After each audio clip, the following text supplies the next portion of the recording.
Mis más queridos hermanos, urgido por la necesidad, yo, Urbano, con el permiso de Dios, obispo en jefe y prelado de todo el mundo, he venido hasta estos parajes en calidad de embajador, portando una admonición divina a vosotros, servidores de Dios. He guardado la esperanza de encontraros tan fieles y celosos en el servicio del Señor como es de esperarse.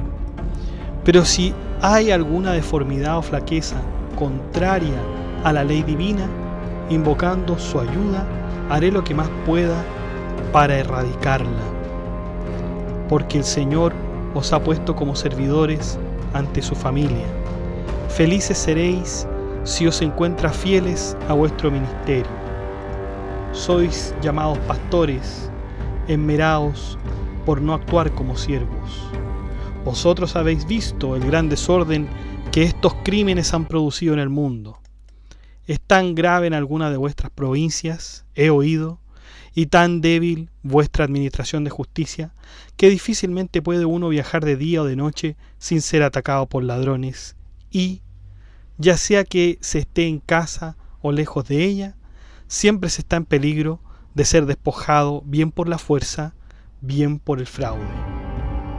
Todos aquellos que mueran por el camino, ya sea por mar o por tierra, o en batalla contra los paganos, serán absueltos de todos sus pecados. Eso se lo garantizo por medio del poder con el que Dios me ha investido. Oh terrible desgracia, si una raza tan cruel y baja, que adora demonios, conquistara un pueblo que posee la fe del Omnipotente y ha sido glorificada con el nombre de Cristo.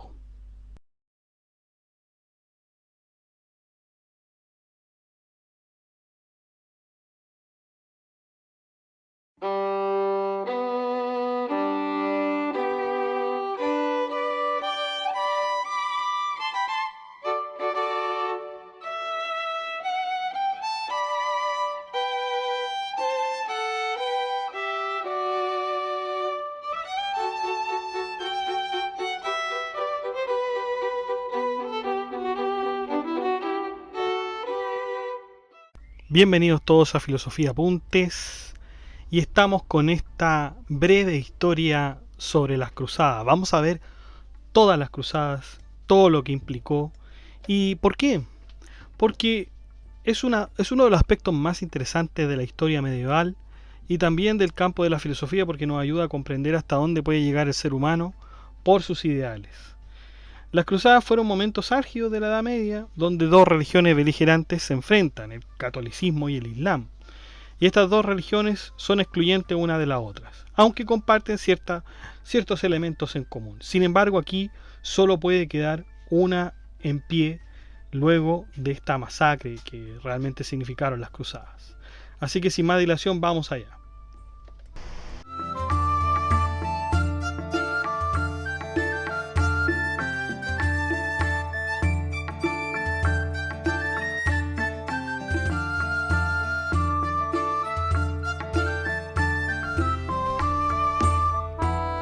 Bueno, básicamente debemos recordar que para estos tiempos existían tres grandes influencias religiosas monoteístas: el judaísmo, el cristianismo y el islam, siendo estas dos últimas, el cristianismo y el islam, las más contrarias y beligerantes en aquel tiempo.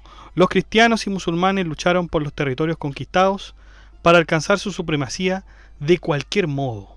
Existía una disputa militar y territorial en ciertos lugares de Europa, sobre todo en Tierra Santa, donde se va a peregrinar y hacer otras actividades religiosas tremendamente importantes para la época.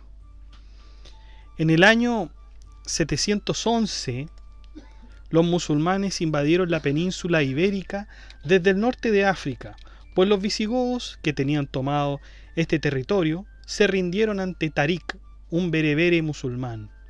Desde ese acontecimiento existieron muchos otros generales musulmanes que se ocuparon de la península ibérica, asentándose y poniendo como nombre Califato de Córdoba. Entre una de las batallas, los hombres de la península ibérica y los musulmanes, entre ellos, surgió la denominada Cruzada de Barbastro. Uno de los papas de ese momento, que era Alejandro II, dio inicio a esta cruzada para que se pudiera expulsar a los musulmanes de aquel territorio. La ciudad fue saqueada y conquistada inmediatamente con 50.000 musulmanes muertos. Muchos historiadores dicen que esta no podría ser la primera cruzada, ya que su carácter se debió a una cuestión más imperialista que religiosa. Sin embargo, esta victoria militar podría considerarse una especie de protocruzada que daría paso a otras de mayor escala. Entonces, este ya es el primer indicio, ya es el primer pie en la cuestión, en el conflicto. Las peregrinaciones a Jerusalén han existido desde el Imperio Romano, en la época, por ejemplo, de Constantino el Grande, sobre todo cuando se descubre la gruta del Santo Sepulcro y la colina del Calvario. Jerusalén era una especie de lugar sagrado para todos los cristianos, quienes construían basílicas, iglesias y otro tipo de estructuras religiosas. No obstante, con el avance de los musulmanes a través de Palestina, los lugares santos comenzaron a ser ocupados.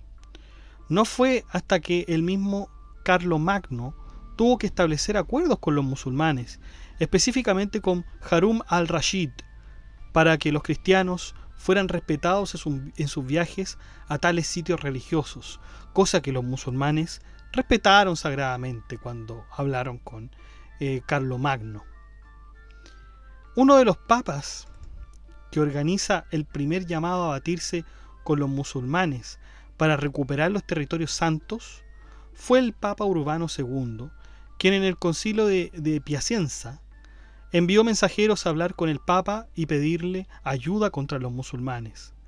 La respuesta de Urbano fue favorable y en el concilio de Clermont el Papa Urbano anunció a los clérigos y nobles que derrotaran a los musulmanes. Esta era la oportunidad perfecta para reparar los problemas que tenía Occidente con guerras internas y para unir a la Iglesia de Occidente y enfocar todo el odio interno hacia un enemigo común. ¿Cuál era ese enemigo común? Por supuesto que eran entonces los musulmanes. En consecuencia podríamos decir que es Urbano II, el que comienza la primera cruzada. Veamos entonces quién era este hombre, el Papa Urbano II. Su nombre de nacimiento fue Eudes, o como otros le dicen Odón, de Chatillon, y nació el año 1035 en Francia.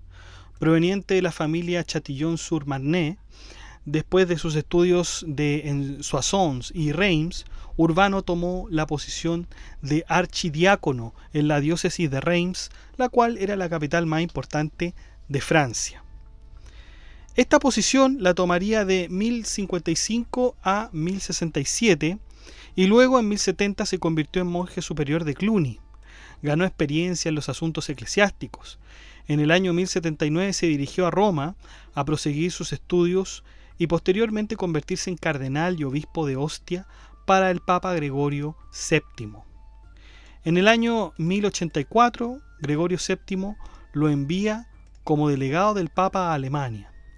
El Sacro Imperio Romano Germánico tenía a Gregorio VII como el Papa, pero una vez que éste tuvo problemas que llevaron a una lucha con Enrique IV de Inglaterra, Odón quedaría como Papa legítimo preventivo en ese tiempo. Ya para el año 1085, Gregorio VII muere y deja su puesto a Víctor III, quien muere poco tiempo después, en 1087. Después de un largo tiempo, Odón fue hecho Papa en el año 1088, en un 12 de marzo. En su proclamación como Papa, Odón decidió que se le diera el nombre de Urbano II. Sus primeras reformas tenían que ver con todo lo que deseaban los poderes eclesiásticos, los cuales les conocía muy bien sus intereses. Sin embargo, en esos años tuvo muchos problemas con el antipapa llamado Clemente III, quien recibía todo el apoyo de Enrique IV, el rey germánico. Esto desencadenaba un gran problema porque de este modo Clemente III se convertiría en el antipapa, es decir, un papa que es elegido por otras autoridades aparte de la Iglesia Católica. Urbano II llegó a excomulgar tanto a Clemente III, que era el antipapa, y a Enrique IV, que apoyó al anterior. Una de las cosas por las que se recuerda a Urbano II fue su contingencia con la ley de las investiduras, que trataba sobre las vestiduras que los laicos debían usar. La controversia se inicia con la simonía de algunos eclesiásticos. ¿Qué era la simonía? Era la compra y venta de lo espiritual por bienes materiales. La primera controversia, en todo caso, de esto se inició con un hombre llamado Simón el Mago, quien quiso comprar los poderes de San Pedro. Y bueno, el problema de las investiduras es que estas eran elegidas por la máxima autoridad del Estado, quien podía ser laico o religioso.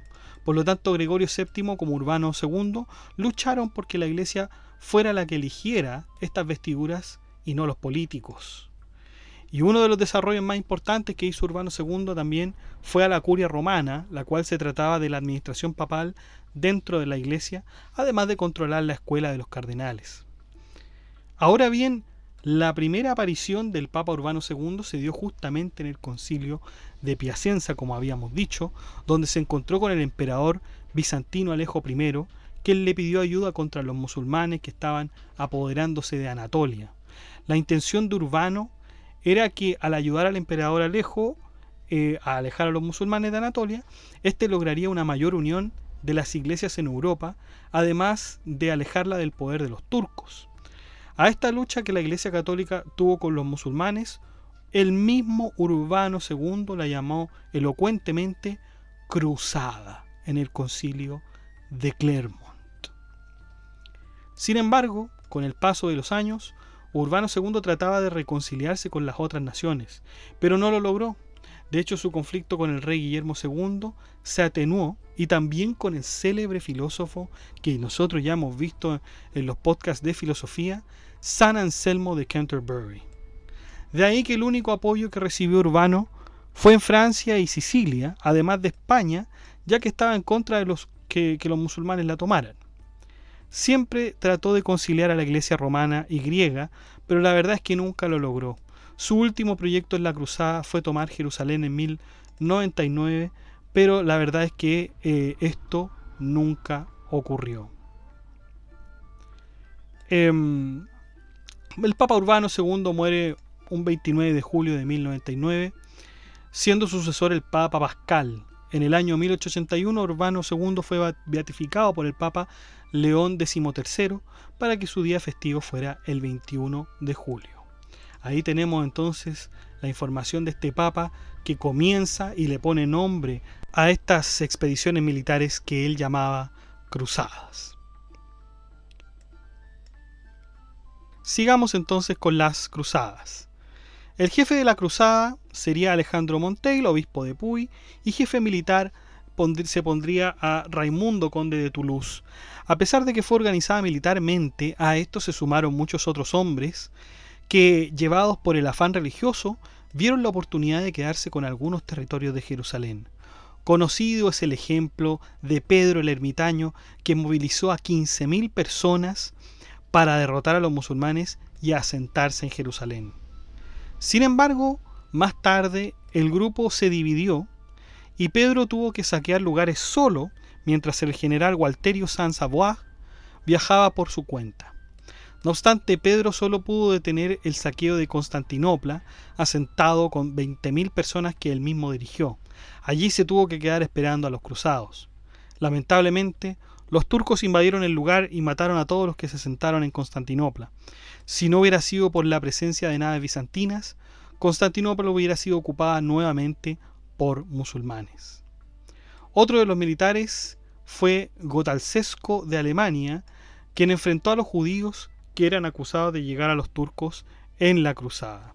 Fíjense que la cruzada también se llamó la cruzada de los pobres. ¿Por qué? Porque no solamente había militares, como habíamos dicho anteriormente, sino que había todo tipo de personas. De hecho, el mismo Urbano en un discurso llama a que todos los que tengan la fe y sientan que tienen un deber de combatir a favor de Dios tienen que ir a la cruzada, y los que no estaban dispuestos con las armas, que no lo hicieran, ¿no? Bueno, y también había una cruzada de los nobles. Esta cruzada fue mucho más organizada que la anterior, ya que se utilizaron numerosos nobles y otros hombres de cargos altos. Y aquí tenemos la lista. Está Godofredo de Bouillon, que es duque de Baja Lorena; Hugo de Vermandois, hermano del rey Felipe I de Francia; Bohemundo de Tarento, general de las fuerzas normandas; Raimundo de Tolosa, conde de Tolosa y marqués de Provenza. La cantidad de soldados para esta primera cruzada era en promedio de 35.000 cruzados para la batalla. Por supuesto, como en toda batalla, se experimentaron algunas dificultades, sobre todo porque el ejército estaba mezclado entre cristianos occidentales y orientales que no estaban de acuerdo los unos con los otros. A los cruzados no se les dejó saquear las ciudades y solo podían entrar a esta en grupos pequeños. Una de las grandes victorias que tuvieron se presentaron en Nicea y en Antioquía. Luego en Bohemundo se proclamó príncipe de Antioquía. Jerusalén fue la última ciudad conquistada por los cruzados, la cual era la ciudad que realmente importaba a los papas. Los reyes de esta ciudad fueron diversos, pero finalmente sería Balduino, hermano de Godofredo de Bouillon, quien sería coronado como rey de Jerusalén. Y ahí, ¿no es cierto?, queda entonces la primera cruzada. Esto que acabamos de hablar, todo es la primera cruzada. Veamos ahora las consecuencias de la primera cruzada. Una de las recompensas que Urbano II prometió a los cruzados era justamente que todos sus pecados serían perdonados. Recibirían un lugar donde vivir y otros tesoros que en realidad fueron cedidos al clero local. Los soldados cruzados solo pudieron recibir limosnas y, si es que, un lugar en el terreno de algún noble o señor feudal. Una vez que se conquistó Jerusalén, la Iglesia vio una oportunidad de acrecentar sus territorios por medio de la cruzada. La motivación de los soldados fue tal que podrían ver en cualquier territorio infiel una oportunidad para matar y saquear dicho territorio. Desde estas razones se empezaron a crear los denominados estados cruzados. Bueno, vamos a nombrar algunos: el Principado de Antioquía, obviamente, el Reino de Jerusalén, el Condado de Edesa, el Condado de Trípoli y el Reino de Cilicia. Surgieron nuevos conflictos posteriormente y los musulmanes no se quedarían de brazos cruzados al ver que el cristianismo crecía. Por lo tanto, el Papa Urbano trató de organizar nuevamente una cruzada, pero sin éxito alguno. Por lo tanto, podríamos decir, sin miedo a equivocarnos, que verdaderamente la primera cruzada fue un éxito. Fue un éxito. Pero ese éxito, como en todas las cuestiones de la historia, hay que mantenerlo. No es que uno tome un territorio y bueno, se acabó, vamos a tener esto para siempre. No, hay que irlo manteniendo. Ese es el tema. Entonces, la primera cruzada la tenemos comprendida entre los años 1096 y 1099. Tendrán que pasar algunos años para que ocurra la segunda cruzada, pero antes de ver la segunda cruzada hay una sociedad, un tipo de orden que se forma, que es el orden del Temple o la orden de los caballeros templarios, en el año 1118. La verdad es que nunca se sabrá por qué Hugo de Payns y sus 8 acompañantes conformaron la Orden del Temple. De todas formas, todo esto se origina en el periodo de la Primera Cruzada. Ya había terminado la Primera Cruzada, acuérdense que en 1099, cuando el mismo Hugo de Payns quiso construir una asociación que permitiera, de algún modo, integrar la vida del monje con la profesión militar. Claro, el caballero templario era considerado un monje y a la vez un guerrero. En realidad, esta es la diferencia entre un cruzado y un templario.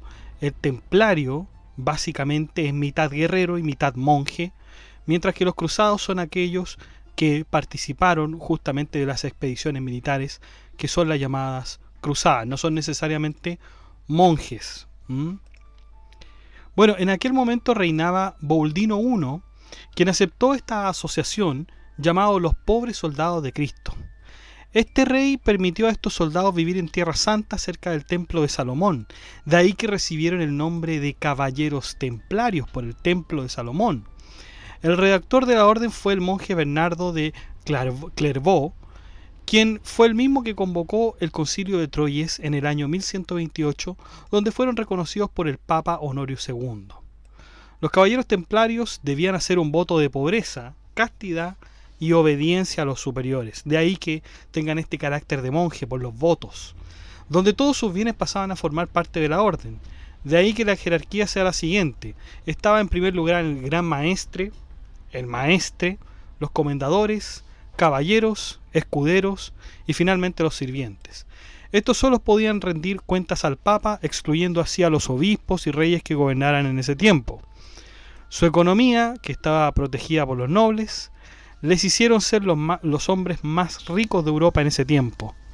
Desde los sirvientes hasta los caballeros, entre ninguno de estos había un linaje o una descendencia noble, pues solo los que tenían descendencia de nobles podían ostentar los títulos de comendadores, maestres y gran maestre. En el año 1139, el Papa Inocencio II le concede al Temple la bula papal Omne Datum Optium, que dotaba a los templarios de las siguientes atribuciones: conservar el botín tomado de los sarracenos, dependencia de la orden por el Papa, laicos y seglares no pueden modificar las reglas, facultad de construir oratorios y capillas, y derecho a tener sus propios capellanes. Esto era en general todo lo que los cruzados obtenían desde la orden del Temple y sus organizadores. Los caballeros templarios tenían reglas, eran muy estrictas y controversiales. Vamos a observar algunas de ellas. Nadie debe temer ir a la batalla, aunque debe estar preparado por la corona del sacrificio. Ya que Cristo dio la vida por mi salvación, yo debo estar dispuesto a dar la vida por mis hermanos. Ningún caballero, escudero o sargento puede ir al campamento de otro a verlo o a hablar con él. Los hermanos no pueden recibir cartas de noche ni de sus padres, aunque la carta podría ser autorizada por un gran maestre, y aquella sería leída en presencia de este último. Ningún caballero debe tener bienes propios. Los hermanos que mezclan la vida religiosa con la militar pueden matar a los enemigos de Cristo sin culpabilidad. Entre muchas otras reglas que tienen. Estas son las que al menos llaman mucho más la atención, ¿no? Bueno, los caballeros templarios y las cruzadas, su relación con las cruzadas. En las cruzadas ahondaremos de manera más específica, pues lo que nos atañe ahora es ver singularmente a los caballeros templarios.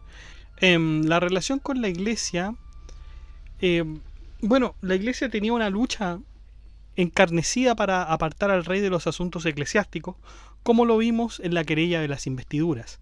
Sin embargo, el cambio que se dio con la orden, pues de la primera cruzada, era aún más independiente, pues la orden ya dependía solamente del Papa. La imagen de la iglesia ahora se centraría en estos hombres que van a luchar para proteger el legado de Cristo. La actitud de los templarios debía ser una combinación entre una vida monacal, libre de placeres y lujos, pero de forma voluntaria, por cierto, casi imitando la vida de Cristo, y por otro lado debía también tener un carácter militar que necesitan para defenderse de los infieles, que son todos aquellos que no crean en Cristo, ¿no? La economía constaba, de largas flotas y comercio marítimo. Los pobres donaban de buena gana todo lo que tenían, ya sea para quedar bien con la orden o para ganarse el cielo. Tenían un sistema de encomiendas que resultaba como un bien inmueble que se adquiría por medio de donaciones que estaban a la cabeza de un preceptor. Después del gobierno de Carlomagno, los franceses se veían enfrentados a los musulmanes en España y el imperio germánico por el oriente. La idea de estos tres territorios era expandir sus dominios a través de dos cosas: la guerra y el matrimonio. Con el tiempo, el poder de los musulmanes se expandía cada vez más a través de los califatos, hasta el punto de devorarse Europa. Es ahí cuando nace el primer ejército contra los musulmanes, el ejército del Papa Urbano II, que luego se transformaría en esta Orden del Temple. Los caballeros templarios participaron también en las otras cruzadas, servían como complemento hasta el año 1314, fíjense. Claro, la orden templaria tenemos que situarla cuando Luis IX muere. En todo caso, en el siglo XIII y XIV, la orden del Temple ya tenía un imperio económico bastante sólido. Con el tiempo se fueron transformando en consejeros económicos. Los pobres preferían recibir limosna de los caballeros templarios porque los trataban mejores que los señores feudales.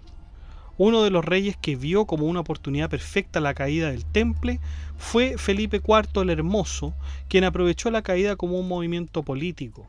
Con el derrumbamiento de los templarios pudo apoderarse de las propiedades y de sus bienes y así pagar todas sus deudas en el reino. Ya en el año 1307 los templarios de Francia fueron apresados bajo la acusación de herejía, aunque ninguno de estos pudo ser probado. Se creía que los templarios adoraban a Baphomet y que renegaban de la cruz de Cristo, además de ser culpados de sodomía también. El Papa Clemente V disolvió la Orden del Temple por las presiones de Felipe IV, lo que dio fin al periodo de los caballeros templarios. Ahora sí, entonces, una vez contada la historia de los caballeros templarios, vamos a la Segunda Cruzada. Como vimos en la primera cruzada, el condado de Dehesa fue uno de aquellos estados cruzados que pertenecía a Balduino de Boulogne, pero que luego pasó a manos de su primo Balduino de Bourg, ya que de Boulogne se había convertido en rey de Jerusalén. Años más tarde, Balduino de Bourg, más conocido como Balduino II, vería amenazado el condado de Dehesa por el ataque que los danisméndidas y los turcos romanos habían propinado en Cilicia en el año 1104. En el año 1110 se perdería absolutamente todo a manos de Maududi de Mosul, por lo que Balduino se tuvo que retirar y a la muerte de su primo se convirtió en Balduino II, rey de Jerusalén, aunque luego este reino fue otorgado a Joselino un año después.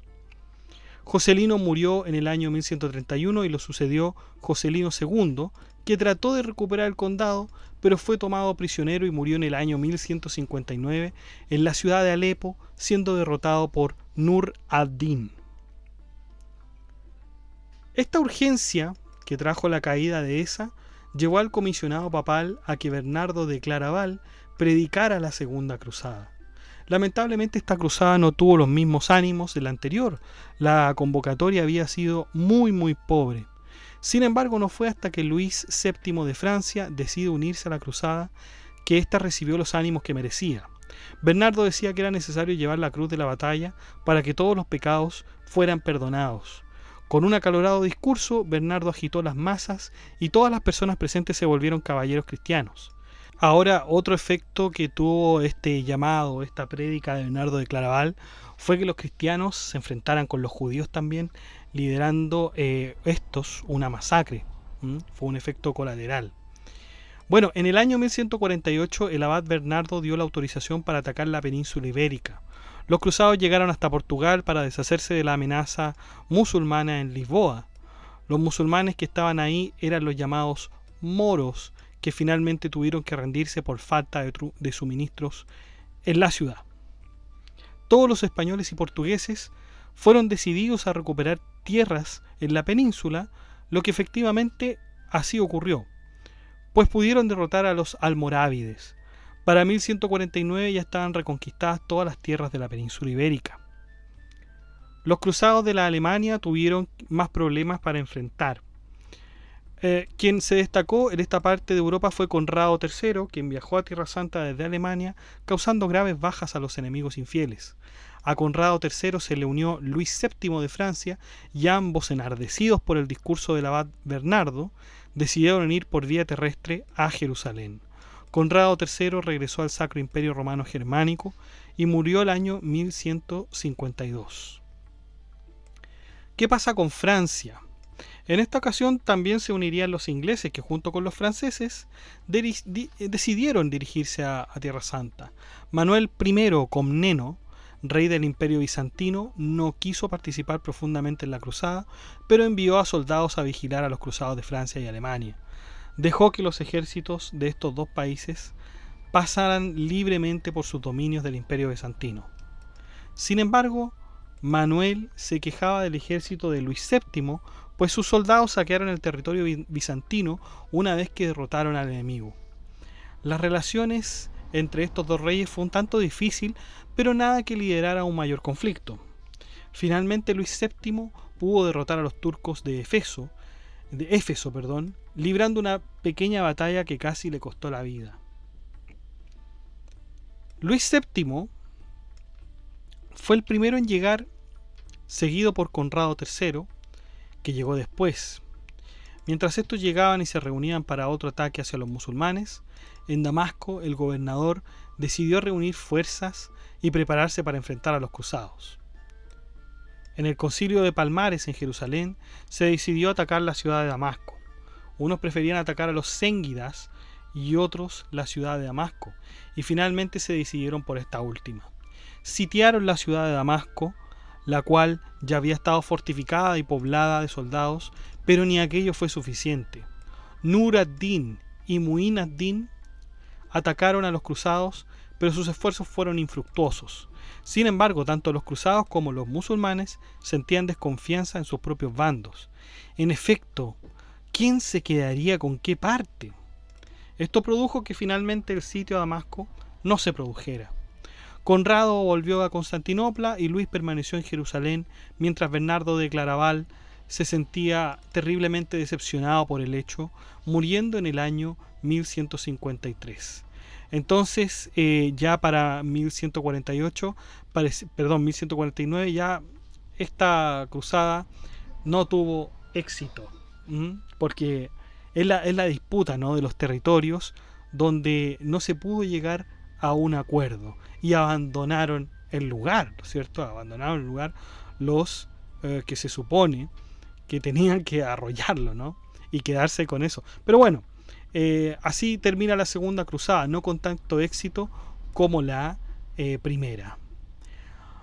Pasan algunos años más y se forma la tercera cruzada, que va de 1187 a 1191.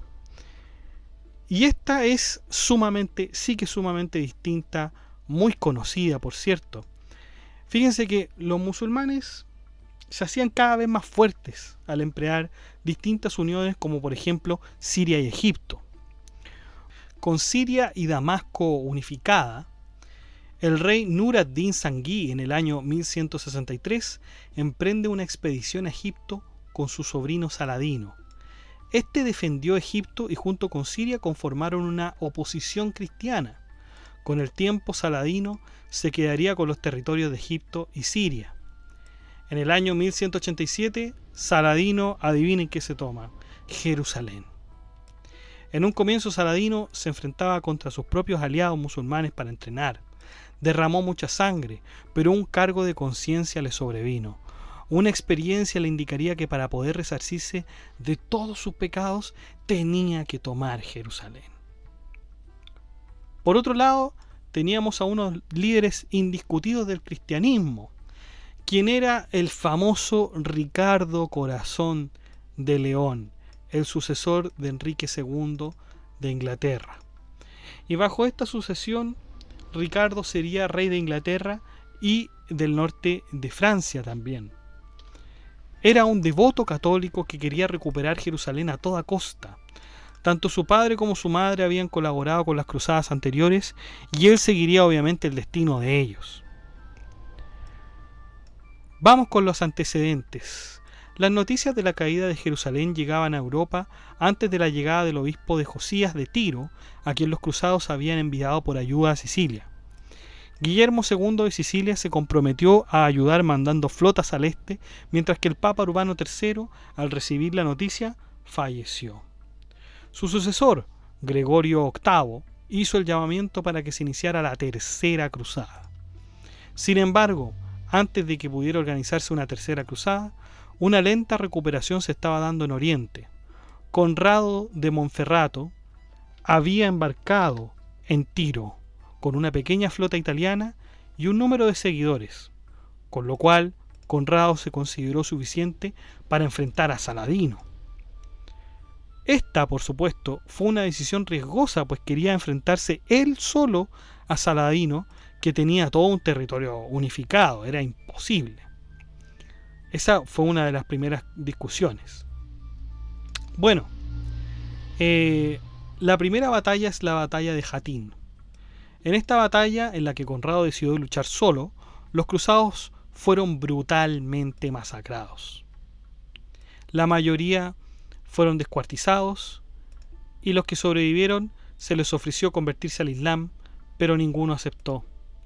Saladino se quedó también con uno de los objetos más preciados del cristianismo, la Vera Cruz, que fue la cruz donde Cristo fue crucificado. La noticia de este fracaso de la batalla tardó 2 meses en llegar a Europa desde Tierra Santa. Ricardo se comenzó a preocupar por la terrible situación, ya que los musulmanes podrían obtener Jerusalén definitivamente. Al final del año 1187, Saladino conquistó Jerusalén efectivamente, además de la ciudad de Acre. Es aquí cuando el Papa Urbano III fallece al saber la noticia. La ciudad de Jerusalén volvía a caer en manos de musulmanes y los cristianos la recuperarían a cualquier precio, o por lo menos esa era la intención. Batalla de Acre, una de las más importantes. Ricardo Corazón de León reuniría a un gran número de personas para combatir a los musulmanes. Fue una gran convocatoria donde el Papa prometía que todos los pecados serían perdonados luego de combatir en esta guerra, sea que llegaran vivos o muertos. Otro hombre que llevó mucha gente para atacar a los musulmanes fue Federico Barbarroja, emperador del Sacro Imperio Romano Germánico, quien ya había tenido experiencias con musulmanes derrotando a los turcos. Sin embargo, en una batalla Federico cayó al río y se ahogó. Comienza la batalla de Acre en el año 1189, donde los cruzados se enfrentaron a difíciles situaciones. Saladino les había cortado los suministros, por lo que los cruzados solo podían comer hierbas y otros, desesperados, se unieron al Islam. Ricardo caería enfermo y no podría combatir. Sin embargo, Ricardo quiere reunirse para conversar con Saladino, pero Saladino lo rechaza. No obstante, Saladino, en un gesto de caballería, envía a Ricardo frutas para que mejorara su enfermedad, seguramente para que pudieran enfrentarse. Una vez recuperado, las tropas de Ricardo combaten nuevamente sobre Acre. Esta vez Ricardo recuperó Acre y las tropas de Saladino fueron derrotadas debido al cansancio de protegerla. Sin permiso de Saladino, las tropas sarracenas huyeron. Se tomaron más de 3.000 prisioneros en Acre y a cambio de la liberación de estos, Ricardo pidió a Saladino que le devolviera la Vera Cruz. Sin embargo, Saladino demoró mucho las negociaciones y Ricardo aniquiló a todos los musulmanes en las puertas de Acre. Al enterarse de esto, Saladino transportó la Vera Cruz a Damasco y jamás volvería a verse dicha reliquia, se pierde. Batalla de Arsuf. Después de aquellos acontecimientos, Ricardo comenzaría a dirigirse a Jerusalén. Los dos, tanto Ricardo y Saladino, se encontrarían en la ciudad de Jaffa para enfrentarse. Los cruzados sufrieron numerosas calamidades, sobre todo en las noches de descanso, porque era ahí donde aparecían las tarántulas que los mataban. De hecho, los cruzados veían como esto una prueba que Dios le había puesto, estas tarántulas que aparecían en la arena. Finalmente, en la localidad de Arsuf, antes de llegar a Jaffa, cristianos y musulmanes se enfrentaron directamente sin ninguna estrategia aparente. Tenían una moral realmente ya acabada. Los cristianos ganarían dicha batalla y Jerusalén finalmente sería recuperada por Ricardo Corazón de León de Inglaterra. Sin embargo, Saladino y Ricardo firmarían un tratado de paz. Ricardo no quería ganar a través de una batalla, él prefería la diplomacia y le escribió una carta a Saladino. No obstante, el diplomático de los musulmanes, que era Al-Adil, hermano de Saladino, no informó a Ricardo que ellos no se rendirían, que los cristianos no son más que recién llegados a Jerusalén. Ahora bien, Ricardo y Al-Adil se convertirían en amigos debido a las constantes reuniones que tenían. Al-Adil quedó muy complacido con la amistad de Ricardo, que incluso éste le ofreció a su hija como esposa, cosa que su hija negó, al igual que a Al-Adil, ya que éste no quería volverse cristiano, ni ella musulmán. Cuando esto se supo, los compañeros de Ricardo lo encararon y criticaron de inmediato. Luego de esto, Ricardo y su tropa de cruzados se dirigirían a Jerusalén. No obstante, Ricardo no quiso conquistar Jerusalén con el argumento de que una vez capturada, ésta sería rápidamente tomada por los musulmanes. En efecto, una vez capturada, todos los soldados volverían a Francia, Alemania, Inglaterra, etc. Y Ricardo dio media vuelta y regresó a Jaffa. Otra vez le juega en contra la estabilidad.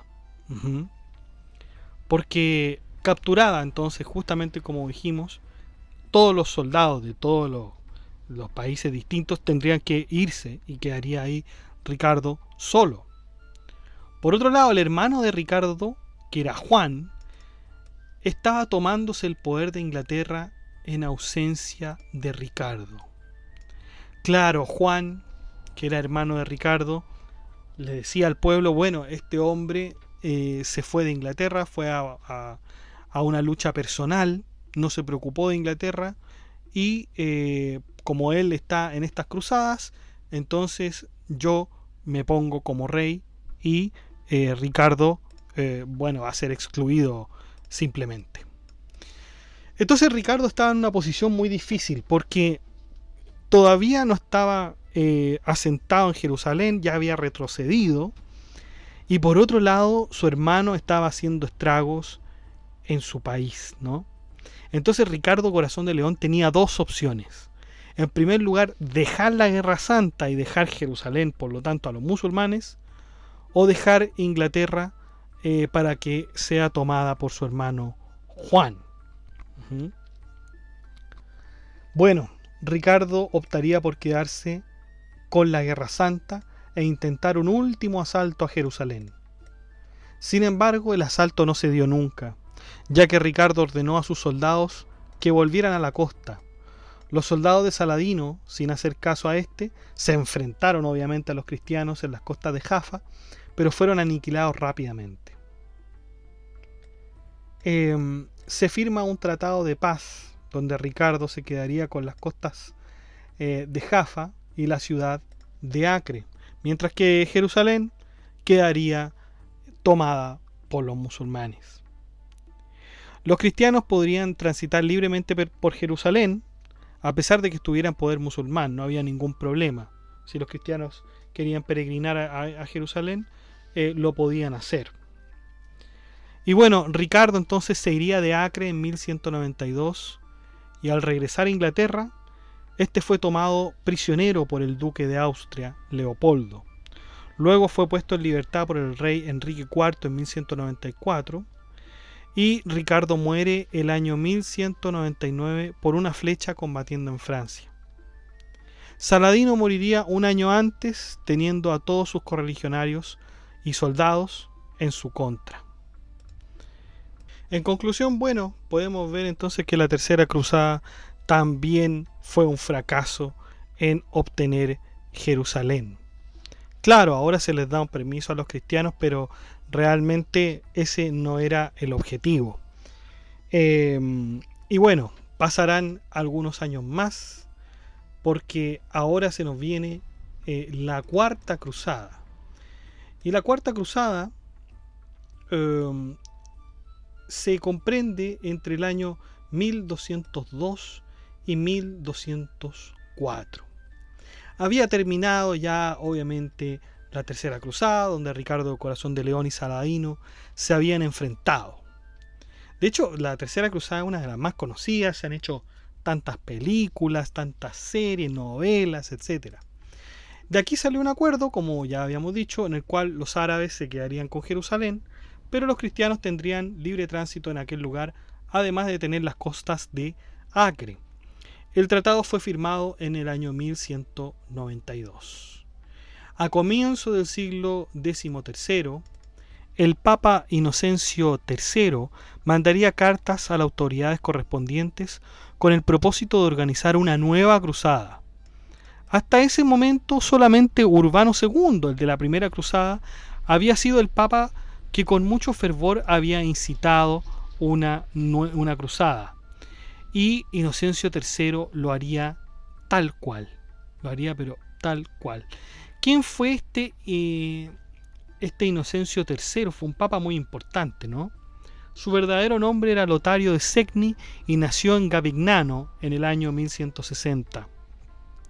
O 1161, dicen algunas fuentes. Su padre fue Trasimundo, conde de Segni, y Claricia de Iscoti, hija de un noble romano. Entre los años 1170 y 1180, Lotario, es decir, el futuro papa Inocencio III, estudió en París, que era el centro del estudio teológico en ese entonces.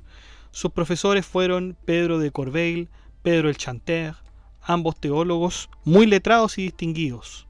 Sus compañeros fueron hombres como Esteban Langton y Roberto Courson, quienes serían hombres de trascendencia una vez que Inocencio se transformara en papa.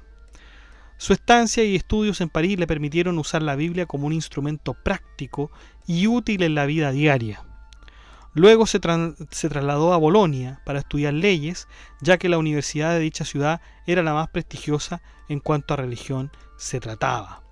En el año 1190 Lotario escribió 3 grandes obras que lo consagraron como un gran teólogo. En primer lugar, La miseria de la condición humana. En segundo lugar, El misterio de la misa. Y 4 tipos de matrimonio. Uno de los más significativos tratados fue el primero aquí en la lista. Es aquí cuando Lotario marca el rumbo definitivo de su vida para luego convertirse en papa. Después de sus estudios en París, Lotario se fue a Roma, donde fue llamado a ser subdecano de Gregorio VIII al final del año 1187. El Papa Clemente III lo elevó al cargo de cardenal de Sergio y Bacchus en diciembre de 1189. Trabajó en la curia papal durante el año 1190, pero no obtuvo ningún trabajo importante dentro de ella. En el año 1198, el Papa Celestino III murió y los cardenales no tuvieron duda al elegir como papa a Lotario. Sucesivamente este tomó el nombre de Inocencio III el 21 de febrero de 1198.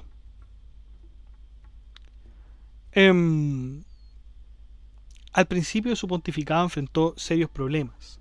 El emperador Enrique VI había muerto teniendo 2 candidatos al trono, Felipe de Suabia y Otto de Brunswick. A esto se sumaba la invasión de los musulmanes en el siglo XIII, además de que la herejía se expandía cada vez más. Sin embargo, Inocencio III apoyó más a Otto de Brunswick. Entre las obras que realizó se puede contar la Torre dei Conti, que fue una fortificación militar en medio de la ciudad, la cual la puso a mano de Richard, que era su hermano. Los papas anteriores solo aseguraron su poder en los estados papales, pero Inocencio III los expandió más allá, consolidando soberanía y lealtad en territorios como Ancona, Assisi, Perugia y Spoleto. Todo esto se logró el 31 de octubre del año 1198.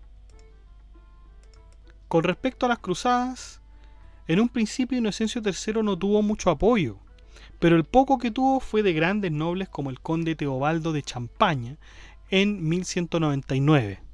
Todo esto gracias a que un predicador llamado Fulco de Neuilly inspirara a muchos soldados en un torneo.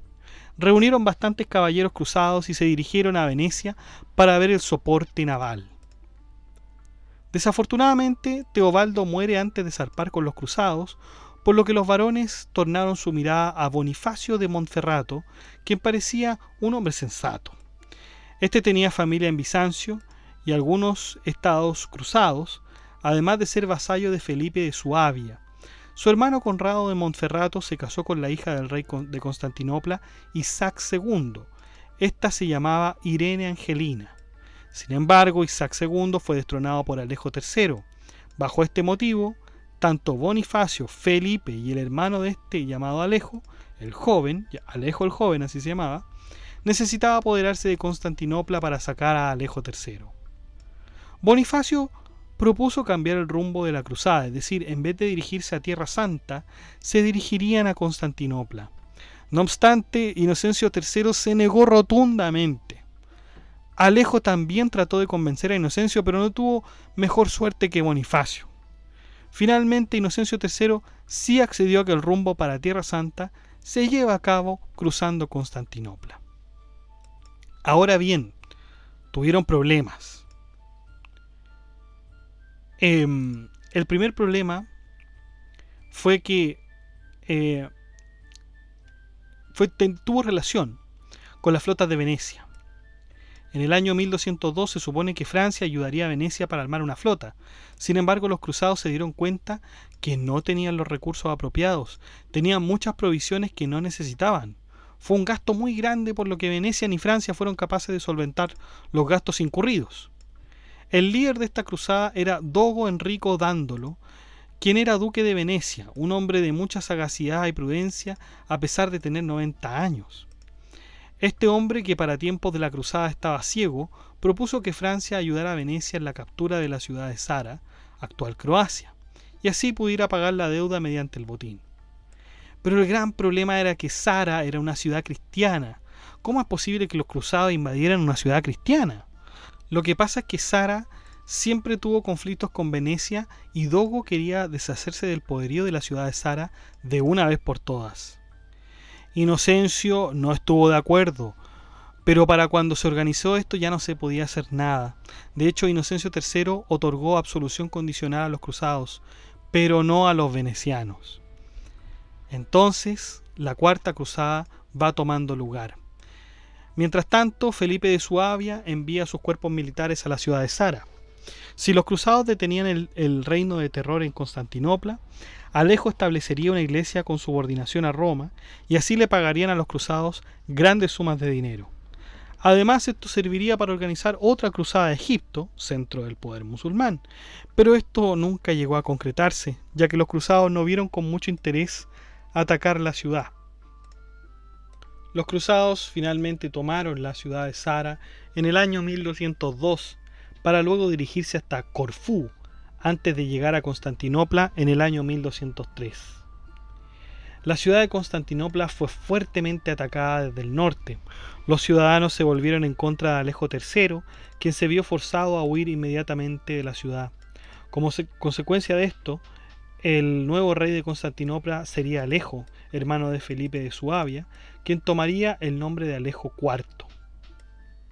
El resultado fue que, aunque Alejo IV trató de hacer reformas para el bien común y para ayudar a los cruzados, el rey se vio con muy poco dinero para satisfacer dichas necesidades. Además, pronto tuvo que enfrentar un sentimiento antilatino que se estaba gestando hace mucho antes de la llegada de Alejo IV.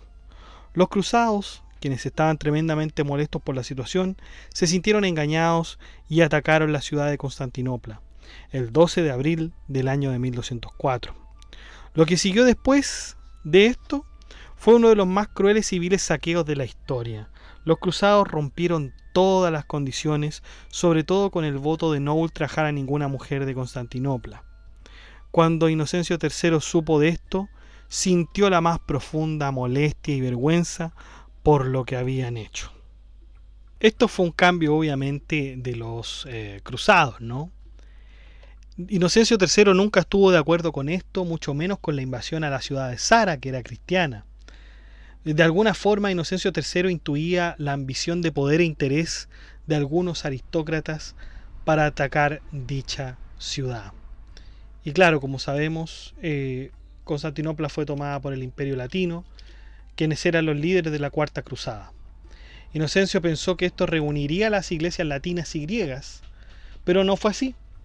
De hecho, las iglesias volvieron a dividirse cuando Constantinopla cedió a los griegos en el año 1261.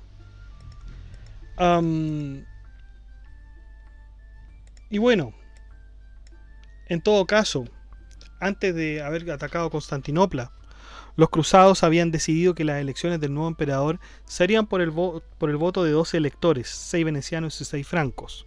Entre ellos se elegirían las autoridades de la siguiente manera: el emperador 4, el patriarca se elegiría por 4 y el clero por 4 también.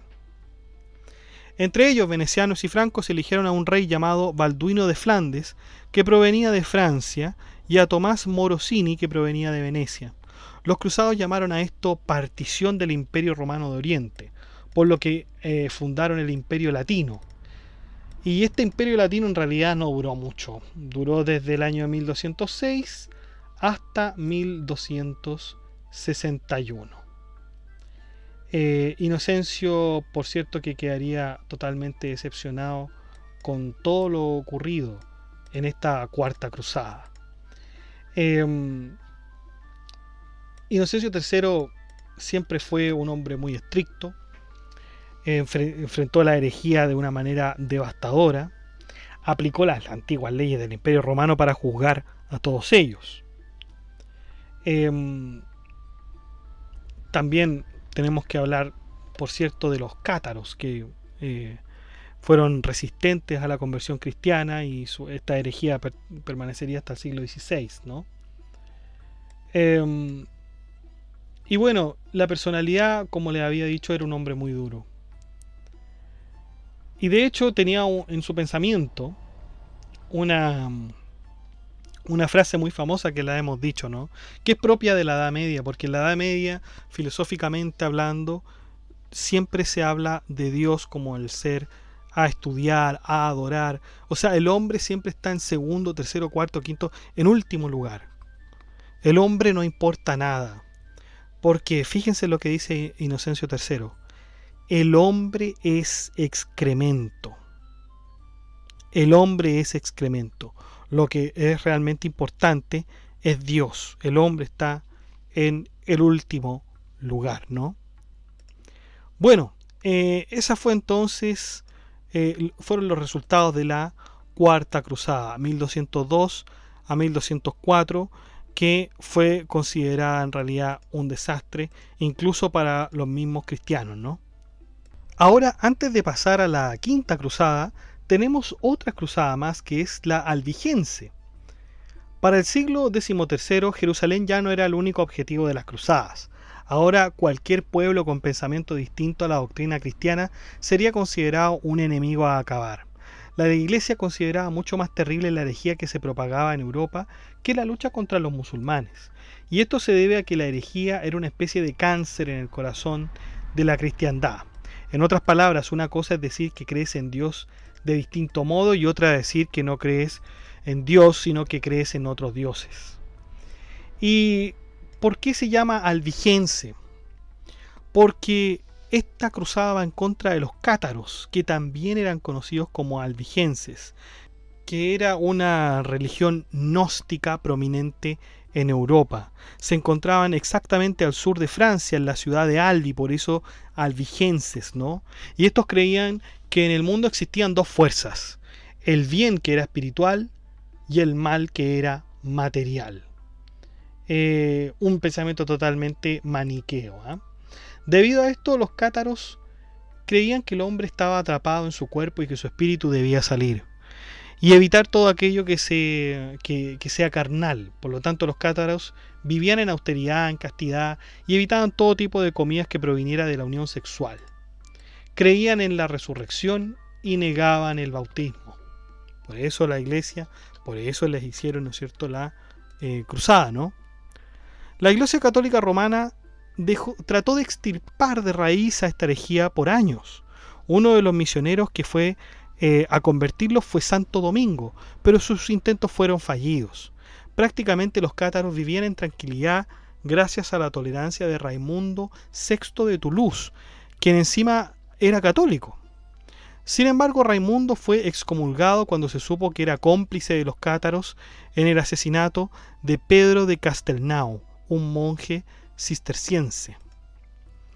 En el año 1208, Inocencio III, quien ya sospechaba de Raimundo, de hecho no lo llamó a la Cuarta Cruzada, convocó una nueva cruzada en contra de Raimundo y los herejes de Languedoc para el próximo año. La cruzada albigense fue tremendamente popular en el norte de Francia, ya que los cruzados, una vez dentro de la cruzada, sus pecados eran perdonados en la otra vida. Los cruzados capturaron la ciudad de Béziers, en el corazón de la ciudad cátara.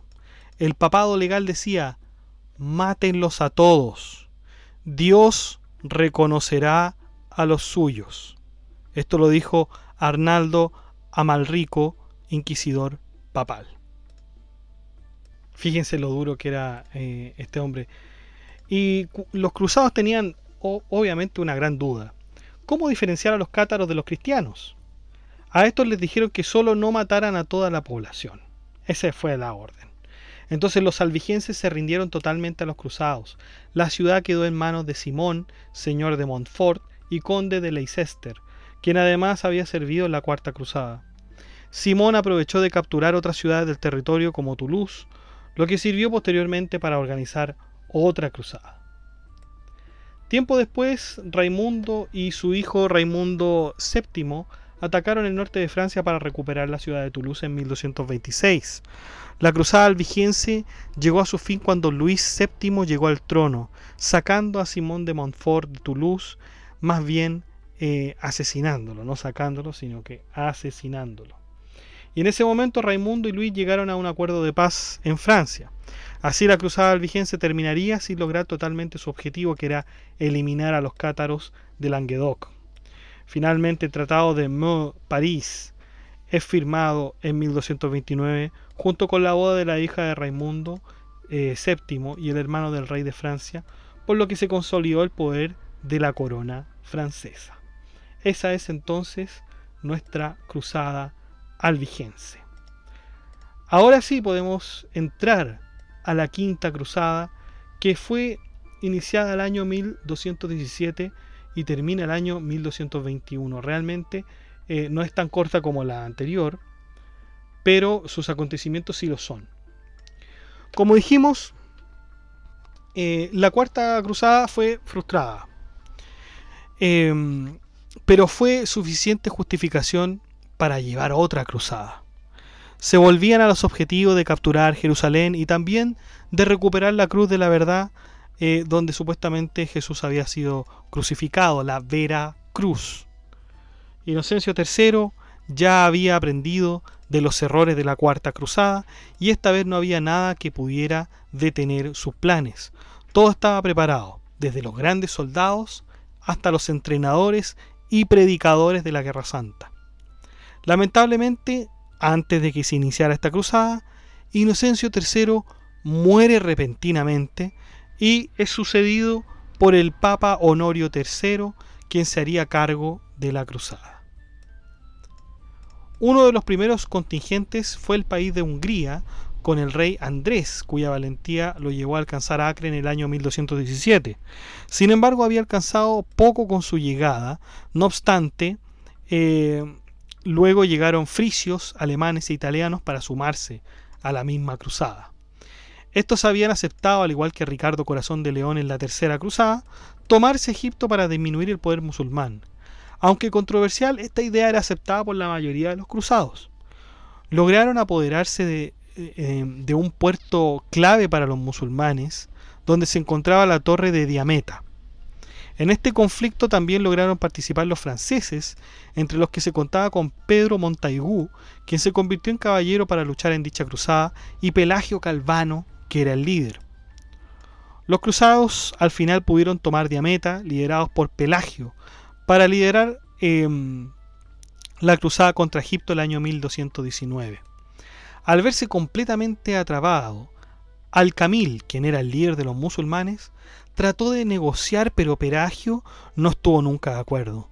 De hecho, los musulmanes ofrecieron a los cruzados la ciudad de Jerusalén y la cruz de la verdad, la Vera Cruz. Junto con Pelagio también estaba el rey Juan de Brienne de Francia, y como aliado también tenían al rey Federico II del Sacro Imperio Romano Germánico. Como Pelagio no sabía la hidrografía del Nilo, los campamentos en que se había sentado resultaron ser los equivocados. En un determinado momento el sultán Al-Kamil abrió las compuertas de los canales, lo que arrastró y hundió a todos los cruzados, que debieron abortar la misión y retirarse inmediatamente. Junto con esto, Damietta tuvo que ser desalojada. Esta derrota llevó a que los cruzados no solo perdieran la cruzada, sino que también perdieran Jerusalén. Sin embargo, Al-Kamil les ofreció un tratado de paz por 8 años a los cruzados, junto con devolver la cruz de la verdad, que en verdad no la devolvió, porque como nosotros ya sabemos de la otra cruzada, esa cruz desapareció. En realidad Al-Kamil no la tenía. La pérdida total de esta cruzada originó un sentimiento de ira contra la Iglesia y la gesta de las cruzadas.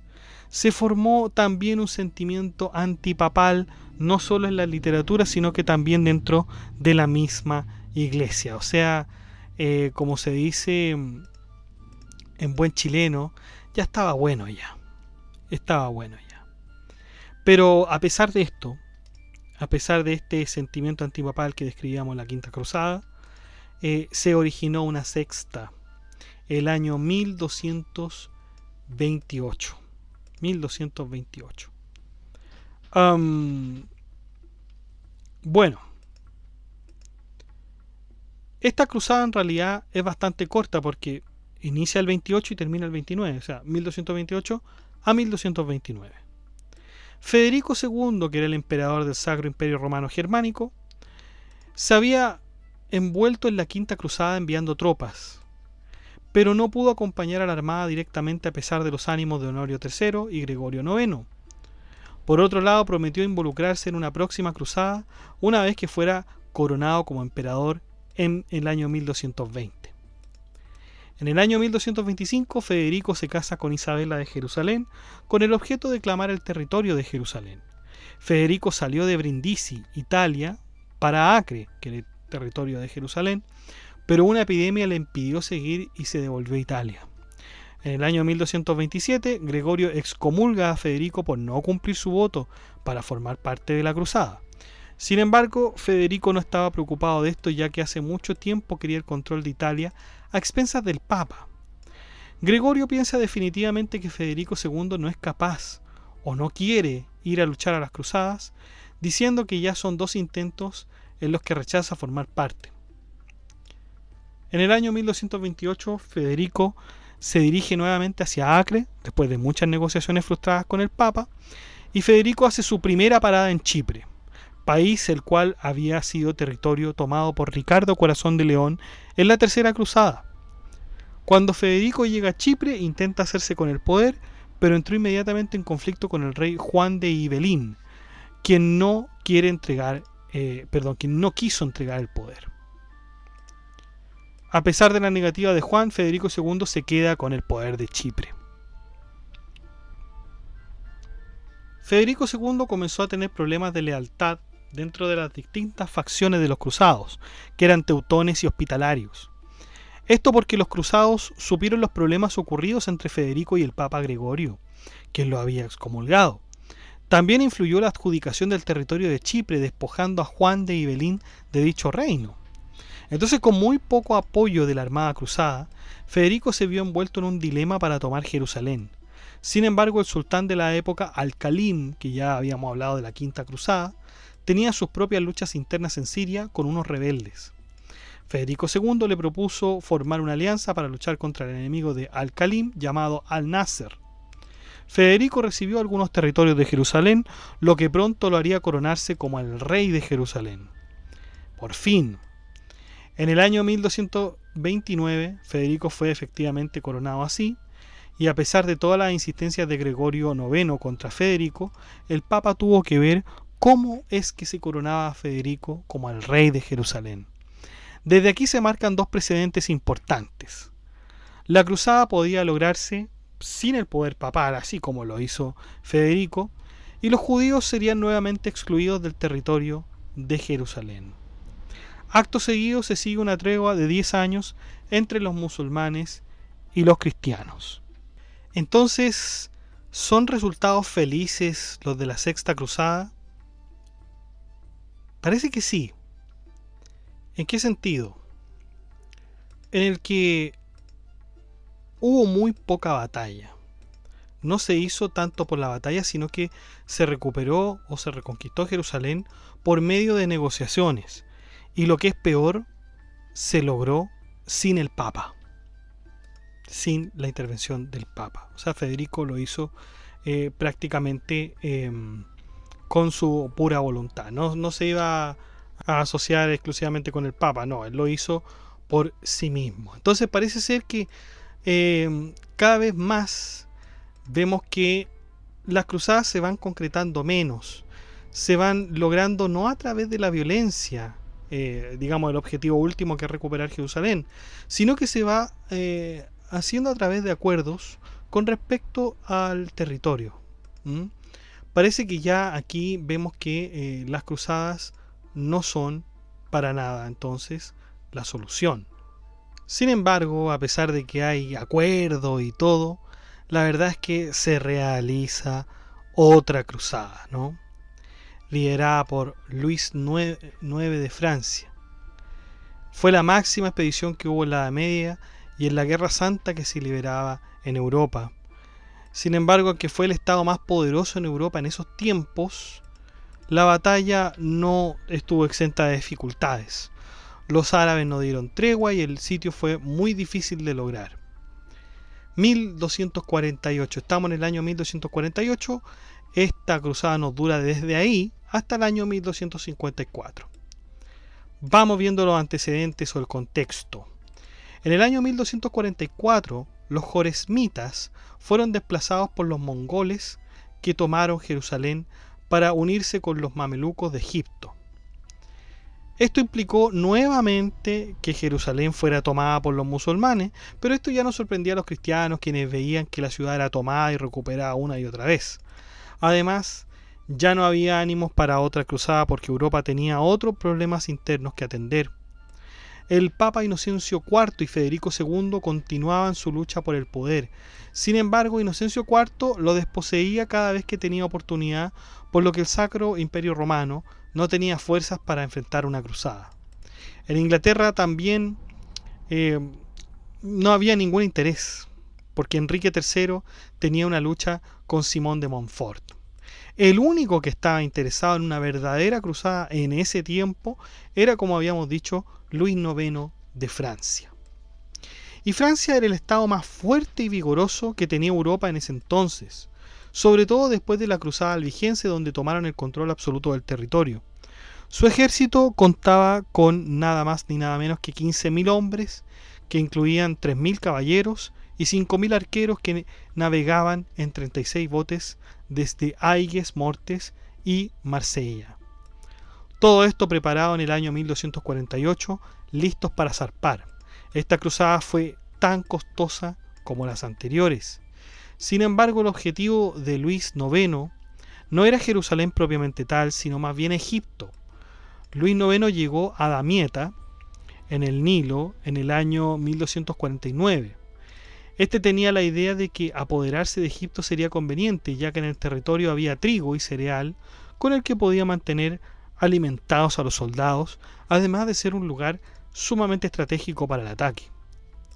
Finalmente logró someter a Damieta, aunque en realidad los egipcios no opusieron resistencia muy seria. Luego Luis IX se aproximaría al Cairo, mientras que Roberto I de Artois y Guillermo Longuespie atacarían los campos egipcios en Mansura. No obstante, los tres cruzados fueron derrotados en sus propias batallas, Roberto y Guillermo en Mansura y Luis IX por los mamelucos en el Cairo. Luis IX es capturado por los mamelucos, pero después de algunas negociaciones, estos lo dejan libres. Luis IX regresó a Damieta, pero su armada fue derrotada en la batalla de Farik Sur, donde tiempo después sufrió la disentería y tuvo que ser ayudado por un doctor árabe quien lo curó. En ese mismo año, Luis IX deja Egipto para lograr su nuevo objetivo, que era Acre. Luis hizo una alianza con los mamelucos quienes eran rivales del sultán de Damasco. Luis además era el rey de facto de Chipre. Sin embargo, en 1254 quedó sin riquezas y su presencia en Francia era requerida porque su madre Blanca de Castilla había muerto. Entonces, esta cruzada también fue un fracaso de parte de Luis IX. Sin embargo, años después, Luis IX no se daría por vencido e intentaría una vez más ganar el territorio de Jerusalén con otra cruzada, con otra cruzada. Esta cruzada termina en 1254, como habíamos dicho, y nos vamos a la octava cruzada, que es en 1270. A pesar del fracaso de la séptima cruzada, que terminó con la captura del rey noveno por los mamelucos, el rey no perdió interés en seguir la cruzada. Siguió enviando ayuda militar a los asentamientos de los estados cruzados, desde 1254 hasta 1266. Las tropas de Baibars I tenían asediados los estados cruzados, que agonizaban derrota tras derrota.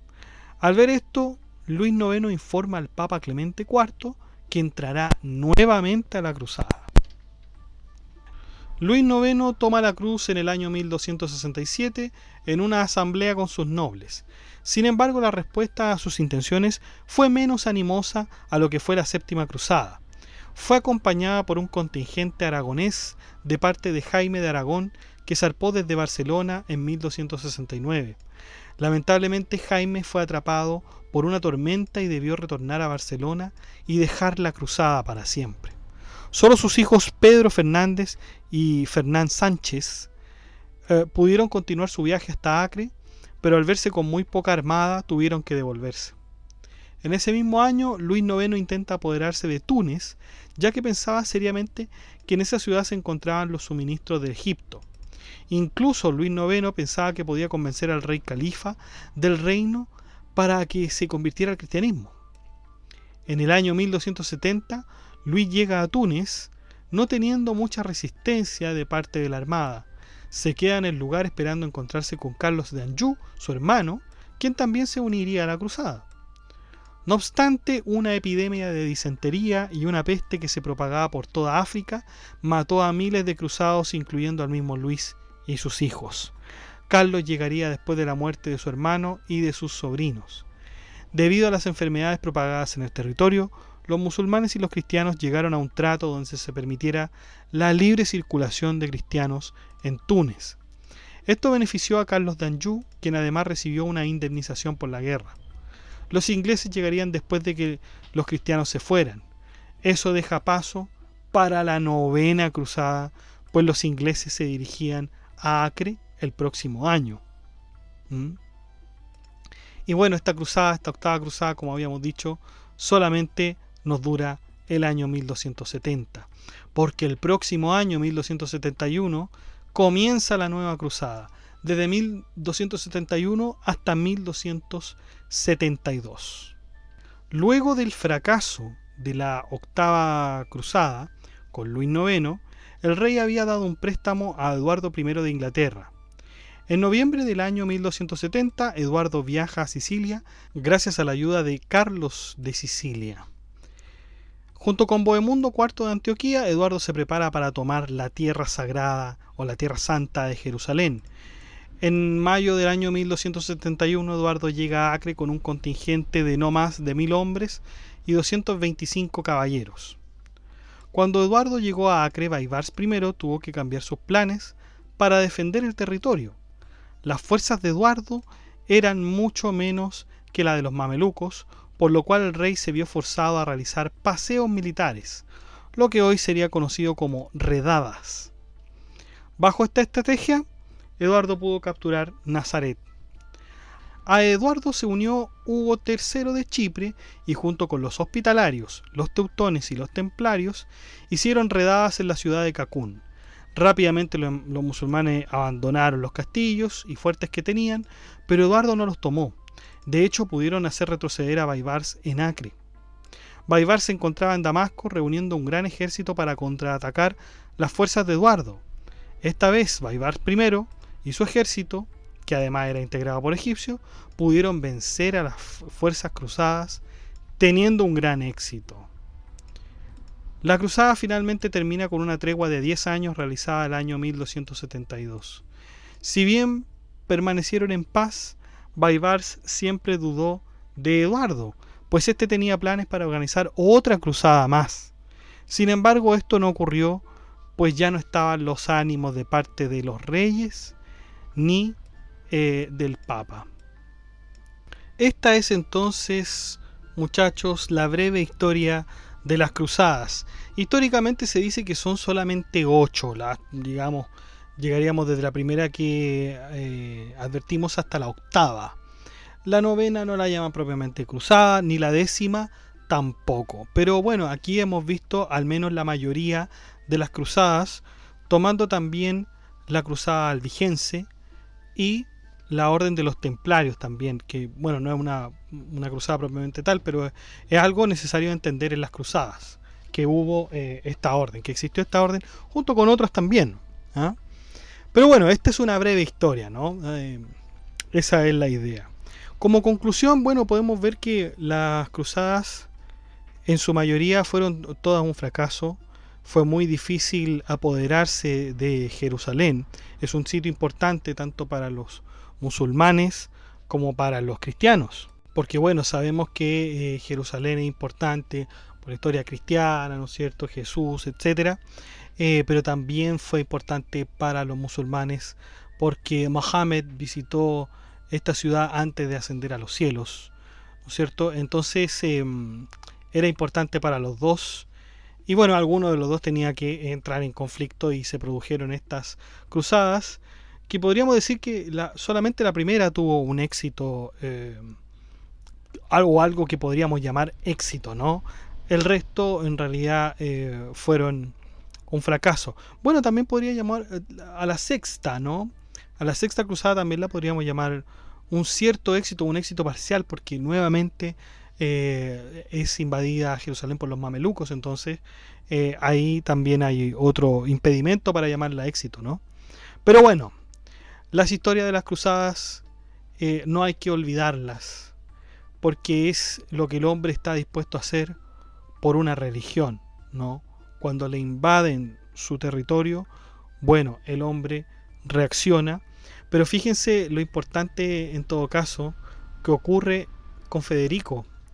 Federico ya no recurre a las armas, sino que Jerusalén le es dada por medio de acuerdos y se proclama rey de Jerusalén. Entonces podemos ver la innecesariedad de estas cruzadas, ¿no?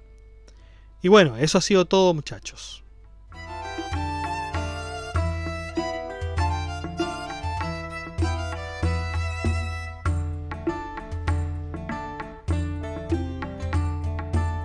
Bueno, chicos, eso ha sido todo. Muchas gracias por escuchar este podcast. Si les ha gustado, de like, comente, comparta, suscríbase, acceda al blog que está en la descripción, haga soporte en PayPal o en Patreon. Saludamos a nuestros mecenas romanos que son Abstract Panicker y Emanuel Mendoza González, que disfrutan de los beneficios de ser mecenas romanos y que colaboran con estas membresías en Filosofía Apuntes y con este proyecto que no tiene más fines que ser educativo. También saludamos a nuestro mecenas medieval que es Gap Welther. Un abrazo y un fuerte y un cariñoso saludo, Gap Welther. Él es nuestro mecenas medieval. Tiene ya sus propios beneficios, como es el anticipo de los videos. Y bueno, usted también puede ser miembro de Filosofía Apuntes por medio del botón unirse que aparece abajo de cada video. Usted presiona en unirse y le van a aparecer ciertos planes. Son 4 planes: mecenas romano, mecenas medieval, renacentista y Lorenzo de Medici, que es el último. Y así puede contribuir a este gran proyecto. Que estén muy bien, cuídense, chao.